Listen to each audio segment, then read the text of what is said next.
step back. Keep going, keep going. Wow. Leave a message.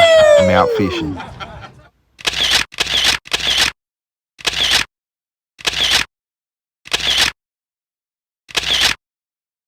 The colours on him. Unreal. Hey guys, so today I'm just going to show you a quick video on how I make up my burley, homemade burley, for when I go rock fishing or fishing off a wharf even.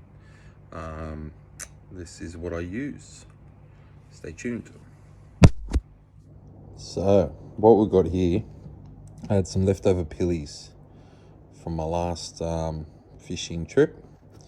So I kept them, put them in the freezer, and I've defrosted them. I've cubed them all up, so you'll see there. Cut them up into little pieces, all minced up, because unless you salt them, the pillies, they're really not any good to reuse. But what they do make is fantastic burley. So I got the pillies, chopped them all up.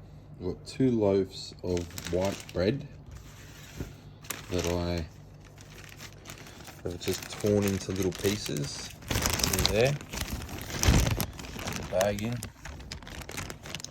I just shred it up in little pieces like that. As you can see, most of the crust I removed. There's a couple of pieces that I've left the crust in, but you see most of it I've removed. So I'll mix that into there. Then what I add to it is your good old cat food. I usually get a different brand, but anyway, it should all be the same. So this is just the ocean loaf whiskers. Always like to get, the other one is tuna mince. This one says tuna loaf. Should be the same thing. Tuna loaf, and another one of the tuna loaf. If I don't have pillies, or as many pillies as I've had this time, then I'll probably go more. The other one I get's like called a seafood basket or something. So I mix that, all the bread in, mix in the cat food. Last but not least, a good swirl of the tuna oil, Wilson's tuna oil in. Mix it all in and leave it overnight with the lid on, because it's going to stink. Possums will come, or cats. So put the lid on, and that's going to be the burley. I'm going to get busy now with my hands. Well, I'll be using that, not the hands, and mix it all up, and I'll show you what it looks like when I finish. And here we have it.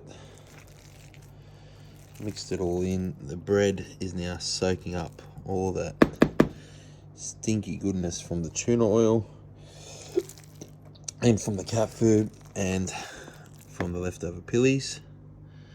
You can see the chunks of pillies in there. Leave that overnight, and that's just gonna soak everything up. You throw it in every 10-15 minutes, throw a bit out, and that's going to keep the fish. It's going to bring them in, and it's going to keep them around. I had a lot of pillies to chop up and put in mine today, so I think the cat food I got will be fine. I'm sure it'll still work just as good, but the cheap, it was just the no-name one that I got from Woolworths last time, and actually you could see chunks of fish and mussels and weird, disgusting types of things in it, which I thought was really good, whereas this one was just like a loaf. It was just like a mince. I'm sure it's still going to work just as good, but if you're out there making this, I'll probably just stick with the cheap brand that you can get at Woolies. I went to my local IGA on the way home today, and they only had the top of the range whiskers. I'm sure it's still going to work wonders. As I said, I had a lot of pillies in there, and hopefully you'll see a video coming up very soon of the fish I catch using this beautiful burley. One last tip, guys: you are making this, make it outside, because it absolutely stinks. The missus is already letting you go fishing tomorrow because you're making burley. Just don't get yourself in the doghouse, make it outside.